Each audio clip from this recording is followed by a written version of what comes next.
Hey guys, welcome back, it's Ripe again. In today's video, a terrible entitled Karen assaulted a veteran at a daycare when he picked up his son. She claims that he is a pervert, but he's actually the owner of the daycare and the father of the kid. She then tries to kill him, but the veteran teaches her a much needed lesson. Here is what happened. So the first one starts like this. There are things about military basic training that no one ever seems to talk about. The same probably goes for a lot of services too, but I don't have experience with those. One of these topics is about insurance. Being in the military, the risk of injury is significant, and if you were to try and get life insurance while serving, you will get laughed out of the building. That is why the government, in their infinite wisdom, struck up a deal with a particular insurance company to insure all their troops. This happens quite early on during training, and you are not allowed to do anything until you have that insurance, so for the days prior, we just get issued kits, made aware of the routine, and do simple lessons like how to iron your clothes. And yep, that's right, until you have insurance, the first days of basic training is simple stuff. Strangely enough though, they did not teach us how to shave until after we got insurance. So anyway, during the insurance briefing, we get to choose what level insurance we want, as we are still having to pay for it out of our meager paychecks. They go through the details of the tiers and the big payouts.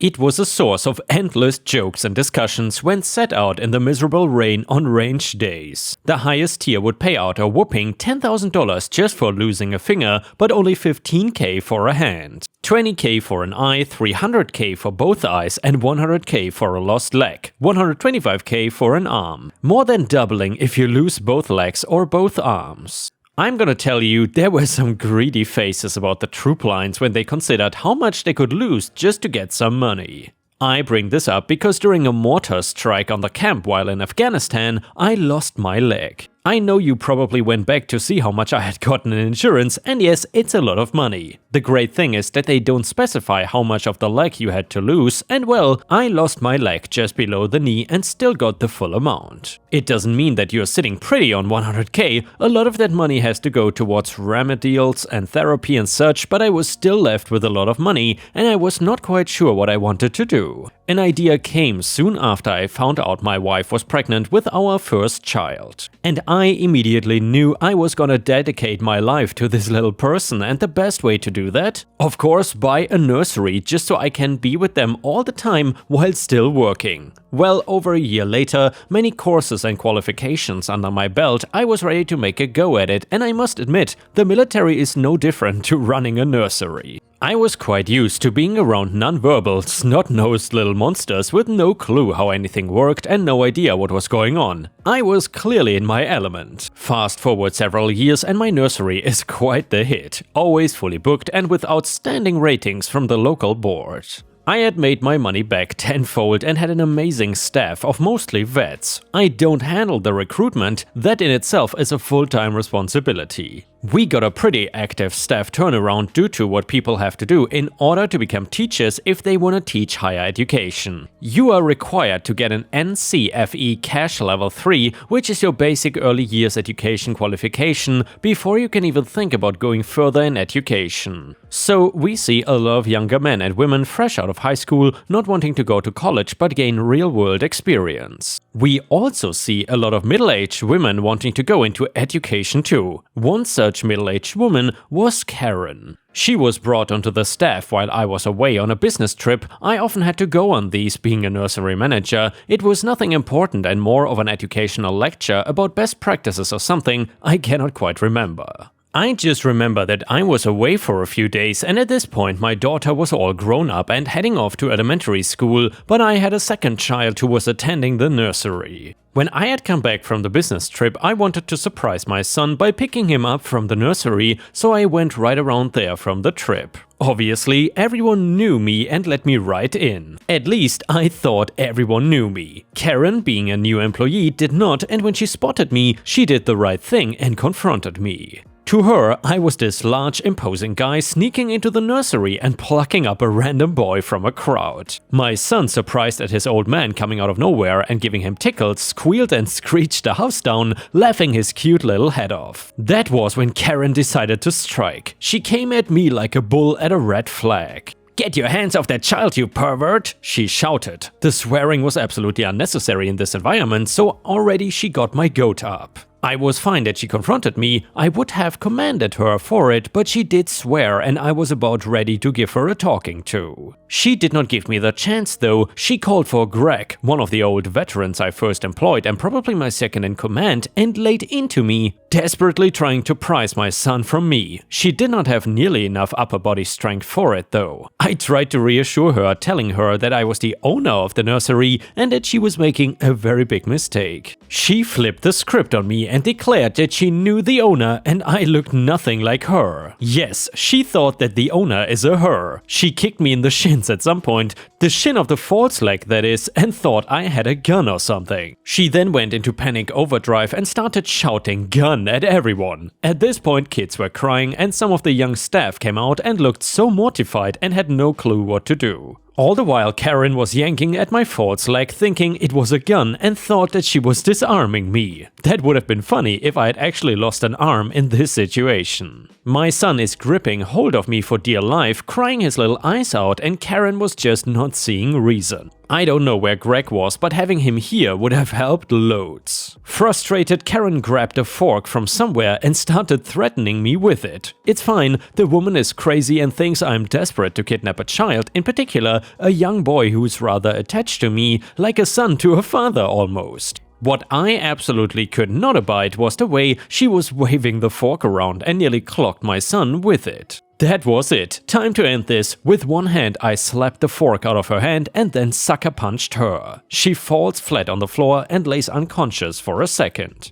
"Holy heck, boss, I saw it all," Greg says. I asked him why he did not intervene and he tells me it was funny watching me wrestle with Karen. I had him on diaper duty for a week after that. Things now calmed down. I called the police and got Karen carted away for assault. Although she did attack me with a fork and put the lives of the children at risk, I did press charges, but I'm still not a heartless monster. I told the judge that she did what I would expect any of my staff to do, but the manner in which she acted was intolerable, especially waving a deadly weapon around. In the end, she got off light and was banned from working with children in any capacity. She can now be seen prowling supermarkets everywhere, looking for an excuse to call the manager. And here, Ripe Stars, while I gotta say this story is obviously written in kind of an amusing way, probably because it was posted on Reddit and people like to laugh there, I would still say that this is a serious topic because I know quite a few people, especially guys, that work in kindergarten, and they often don't have an easy time. There is sort of a stigma attached to guys working in kindergartens or with young children in general, and I don't think that kind of stigma should be there in 2023. But either way, the next one is a malicious compliance story. My mother is a typical tiger mom, Asian American slang for helicopter parent. One of her many toxic traits was that she demanded access to my room at all times, so my door had no lock. So one morning when she was snooping around my room as I was asleep, she found my nicotine products. Yeah, I know, it's bad for you, but this ain't what the story is about and I never used it in the house.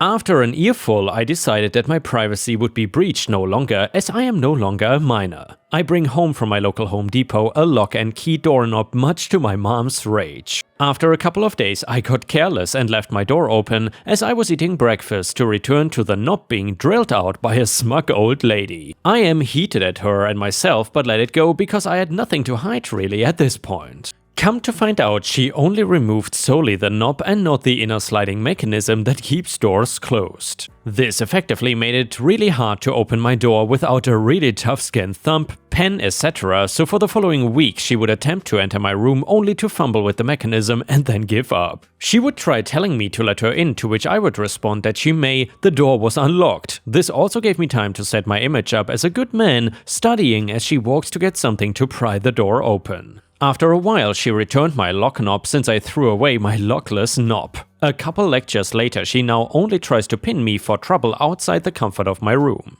And yeah, the next one is titled, "They Stole My Wages." I worked in maintenance for a religious organization that owned a large number of aged care facilities. Even though they were supposedly not for profit, they went all out to scam the government for as much money as they could. For example, I once saw a claim for wandering behavior in a bedridden resident so they could claim that he had dementia, put him in a locked ward and get extra money. I became aware that they were paying less than the minimum wage for many of the non-nursing staff, a high percentage of housekeeping were from overseas, and God told them they could supposedly get away with it. In my country, you can climb back wages for 6 years, and it so happened that I was just about to reach that mark and I was thoroughly sick of their hypocrisy. I scheduled a meeting with the care manager and human resources, and in the meeting, I requested to be paid the correct wage. After they realized that I was not gonna back down, they agreed to pay me correctly and would pay back me, but only if I did not tell the other employees. I declined, and it ended up costing them over $700,000 to pay back everyone. I was recording the conversation and took them to Fair Work, an independent workplace ombudsman. They made everyone with the same job description as me redundant because they could not think of a way to legally fire me, and then outsourced maintenance, which ended up costing them even more. I took a nice holiday with the redundancy pay and informed on them, with documented proof, to the government aged care regulator for the fraud.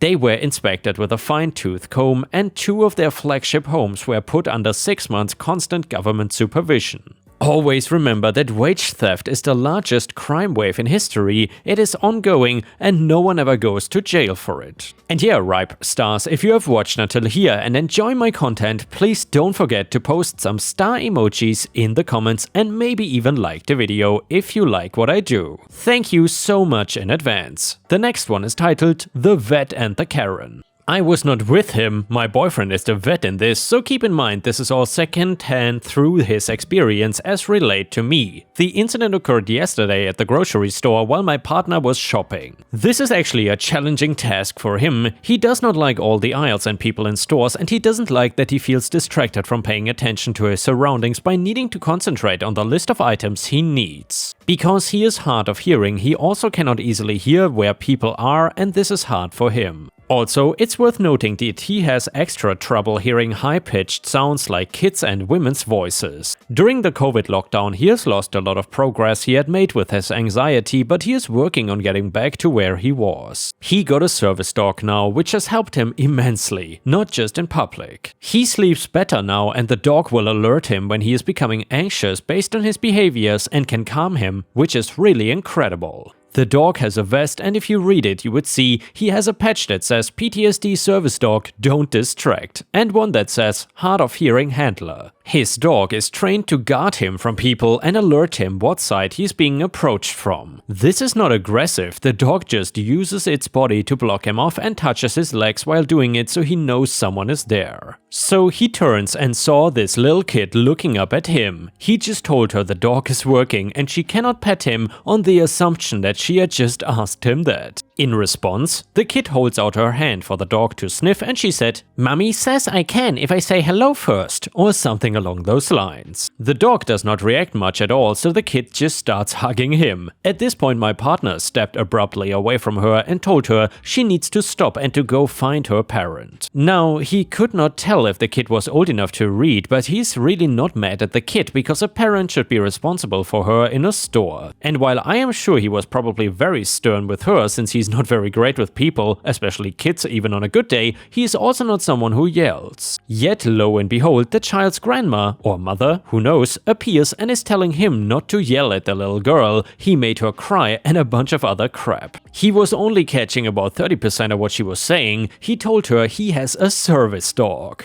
She needs to keep the kid off. Read the vest. The lady rolled her eyes at him and continued berating him. He said he was just standing there largely ignoring her, thinking if she said what she wants then she will go and leave him alone. But then this woman snaps her hand in my partner's face and asks him, "Are you an idiot?" Thankfully, there was a couple shopping who must have overheard. The woman from this couple came and moved that woman out of my partner's face and looked like she was chewing her out until the Karen left the aisle. The man from that couple asked my partner if he was alright, and he turned out to be a veteran too, bonded a little over their tattoos, and I'm honestly still livid about it and I was not even there. He has moved on. And yeah, ripe stars, I gotta say, in these kinds of stories, I really hope that the kids of Karens really turn out better than their parents. You still need to have hope. I really think that not all hope is lost here. Anyway, the next one is titled Revenge for the Kid. So this story takes place in the mid-2000s when I was at a secondary school, which is basically high school for you Yankee Doodle dandies. I was 13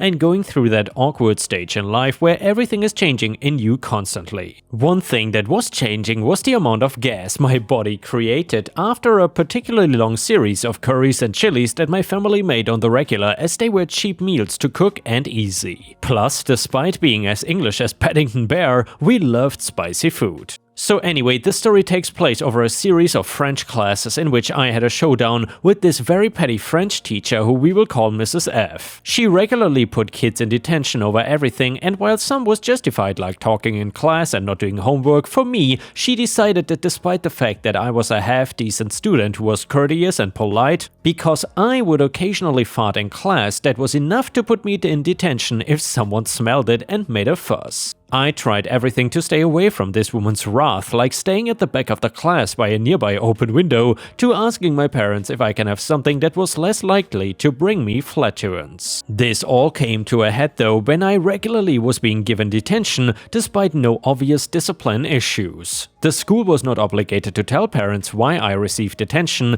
and the teacher didn't want to share, I think. For a while I kept it hidden, as both of my parents worked until I got home anyway, and generally I was thinking that they couldn't do anything about it. This was until I was put into after-school detention on my 14th birthday. Now my parents always made a fuss about my birthdays as it was close to Christmas, and they knew that I liked a day when I could pick anything for dinner and anything to do all night long. Now, this detention was scheduled to last for 2 hours, so there was no way I was getting home before mom and dad did, and they were pissed when they found out that for nearly 2 months straight I'd been losing break times, lunch times, and hours of my home life to this woman's insanity in her efforts to get me to stop farting. Now, my dad was home after my mom every day, and he asked my brother where my mom and me were, as my mother had come to get me after calling the school to find out I was in after-school detention. She was, after all, planned to be ready to take us all out for a paid reservation in an Italian restaurant, as my favorite food is and always has been lasagna. So while my dad is frantically trying to get the reservation changed to no avail, my mom is collecting me. When she finds out that dad failed to get the money on the reservation back or the time changed, she was not happy, but she was pissed when she found out everything about why I was in detention and how much time I had spent in it. Bear in mind that until this point I had disguised my after-school detentions as doing extra work for school projects, so I was regularly just given bus money and told it is fine. Now this time I thought I would try getting my French teacher to be nice, as it is my birthday, but no chance. So then the following day after my birthday, my mom took the day off work and I was called into the school office to have a sit down with my French teacher and the headmistress. My mom let me say my piece first, and I asked my mom I was trying to not disturb anyone, but sometimes it just happens. I made sure to be as innocent as possible. The headmistress asked Mrs. F what compelled her to think that flatulence in class was worth so much punishment, to which she replied because he needs to learn to control himself. My mom then went on about how much money the family had spent getting me home from school because I could not take the 3 o'clock bus that my bus pass covered, and they had to spend close to £15 a week getting me home.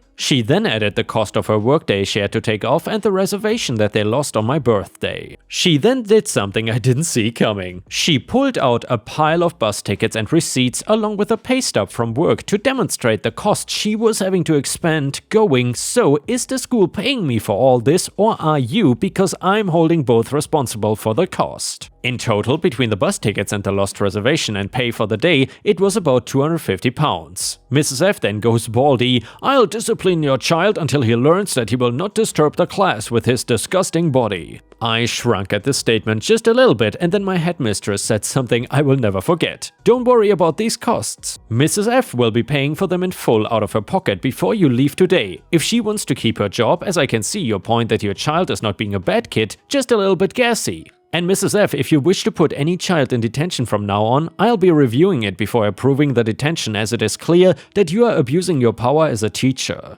Now pay this lady her money and get back to work. With that, Mrs. F was fuming and agreed to pay my mother out of her paycheck. The school office handed the money over to my mother, who proceeded to spend it on extra Christmas presents for me and my older brother that year. Oh, and how did my mom finish up her petty revenge? Well, she told me to sit in front of Mrs. F's desk and loaded me up regularly on anything that will let me guff, which I did with her, never being able to punish me again. And yeah, ripe stars, I'm kind of speechless. That teacher was absolutely terrible, but I gotta say, it probably rivals my terrible math teachers. Let me know in the comments if you ever had any truly awful teachers, and please feel free to share your stories as well. And with this, we have reached the end of the video. However, if you cannot get enough of my content, then please don't forget to check out my endless playlist, which has thousands of videos and hours of content. In addition, please don't forget to subscribe to the channel and turn on the bell to not miss any of my daily uploads. Thank you so much, and I will see you again tomorrow.